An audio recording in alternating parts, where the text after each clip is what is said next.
ഈ വനിതാ സംവരണത്തിൻ്റെ മറവിൽ തങ്ങളുടെ ഒരു ഒളി അജണ്ട നടപ്പിലാക്കാനുള്ള BJP ഗവൺമെൻറ് നയത്തിനേറ്റ ഏറ്റവും വലിയ പ്രഹരമാണ് ഇന്ന് സംഭവിച്ചിട്ടുള്ളത്.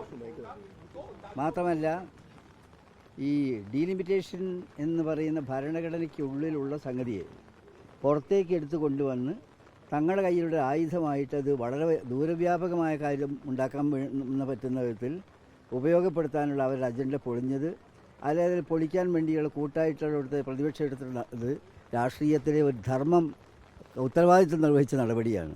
അത് അവരുടെ കയ്യിൽ കിട്ടിയിരുന്നെങ്കിൽ, ഇപ്പോൾ കോൺസ്റ്റിറ്റ്യൂഷണൽ റൈറ്റ് ഉള്ളതാണ്, കോൺസ്റ്റിറ്റ്യൂഷനിൽ പെട്ടതാണ്, 80 പ്രകാരമുള്ള നടപടിയാണ് ഇതിലുള്ളത്. അത് എടുത്തു കൊണ്ടുപോയി അവരുടെ നിയന്ത്രണത്തിലുള്ള ഒരു സംവിധാനത്തിലേക്ക് കൊണ്ടുപോയാൽ അത് വെച്ചിട്ട് ഏത് അറ്റം വരെയും പോകാൻ അവർക്ക് കഴിയുമായിരുന്നു. അത് മനസ്സ് കണ്ടുകൊണ്ട് തന്നെയാണ് അവർ ആ അജണ്ടയുമായിട്ട് മുന്നോട്ട് വന്നത്. ആ അജണ്ട പൊളിക്കാൻ കഴിഞ്ഞു എന്നത് രാഷ്ട്രീയത്തിലെ ഏറ്റവും നല്ലൊരു ധർമ്മം നിർവഹിച്ച ഒരു സംതൃപ്തി പ്രതിപക്ഷത്തിനുമുണ്ട്.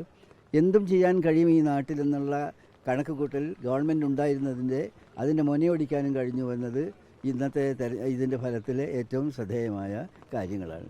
മീഡിയയോടും പ്രത്യേകമായിട്ട് പറയട്ടെ, മീഡിയ അതിൻ്റെ ഗൗരവങ്ങൾ ശരിക്കും മനസ്സിലാക്കി വളരെ നല്ല റിപ്പോർട്ടിംഗാണ് അതിനെപ്പറ്റി വന്നത്. മീഡിയൻ്റെ ഏറ്റവും വലിയ സഹായം കൂടി അക്കാര്യത്തിൽ ഉണ്ടായിട്ടുണ്ട് എന്നുകൂടി പറയാൻ ഞങ്ങൾ ആഗ്രഹിക്കുകയാണ്.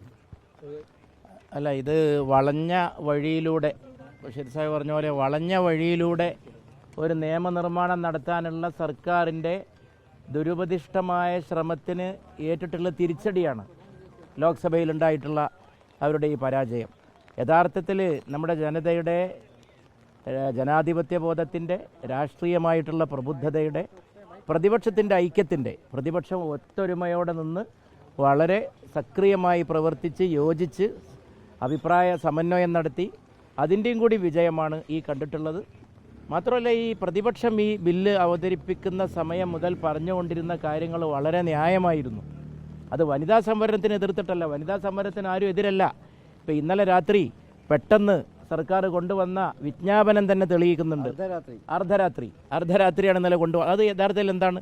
നേരത്തെ നമ്മൾ പാർലമെൻറ്റ് പാസ്സാക്കിയിട്ടുള്ള പ്രതിപക്ഷത്തിൻ്റെ പിന്തുണയോടെ പാർലമെൻറ്റ് വളരെ നല്ല നിലയിൽ അന്തസ്സായിട്ട് പാസ്സാക്കിയിട്ടുള്ള ആ നിയമത്തിൻ്റെ അടിസ്ഥാനത്തിലാണ് ഈ വിജ്ഞാപനം.